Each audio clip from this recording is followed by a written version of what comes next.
Hi friends, ఇక్కడ question చూస్తే 9th class 131 పేజ్లో ఉన్న క్వశ్చన్.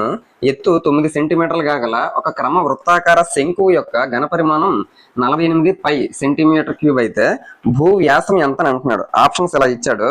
మనకి శంకు క్రమ వృత్తాకారం ఉందంటున్నాడు. శంకు కోనేమో ఈ విధంగా ఉంటుంది. మనకేమో మొత్తం వ్యాసం అడుగుతున్నాడు. అంటే ఫస్ట్ వ్యాసార్థం ఆర్ కనుక్కుంటే దానికి డబల్ చేస్తే వ్యాసం అనేది వస్తుంది. మనకి ఇచ్చిన ఇన్ఫర్మేషన్ ఏంటి? ఘనపరిమాణం వాల్యూమ్ ఇచ్చాడు. మన శంకు తాలూకా ఘనపరిమాణం వాల్యూమ్ ఫార్ములా ఏంటంటే 1/3 పై ఆర్ స్క్వేర్ హెచ్. ఇందులో వాల్యూమ్ ఎంత ఇచ్చాడు? మనకి 48 పై అని ఇచ్చాడు. 1/3 పై ఆర్ ఏమో మనం కనుక్కోవాలి కాబట్టి ఆర్ స్క్వేర్ మనకు తెలియదు. ఇంటూ హెచ్ ఏమో హైట్ వాడే ఇచ్చాడు. ఎంత ఇచ్చాడు? 9 సెంటీమీటర్లు అన్నాడు కాబట్టి 9. పై క్యాన్సిల్, 3 1s 3 3s. ఇక్కడ 3 ఉంది, ఇక్కడ 48 ఉంది కాబట్టి 3 తోటి 16 టైమ్స్ పోతుంది. ఇక్కడ ఆర్ స్క్వేర్ ఉంది. ఆర్ స్క్వేర్ ఈజ్ ఈక్వల్ 16 ఏ విధంగా రాయొచ్చు? మనం 4 స్క్వేర్ గా రాయొచ్చు. అప్పుడు పవర్స్ ఈక్వల్ ఉన్నాయి కాబట్టి బేసిస్ ఈక్వల్ అవుతాయి. R is equal to 4. మనకి వ్యాసార్థం వచ్చింది ఎంత?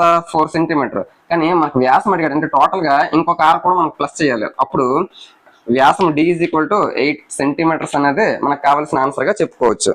Option 4 is the correct answer. Thank you.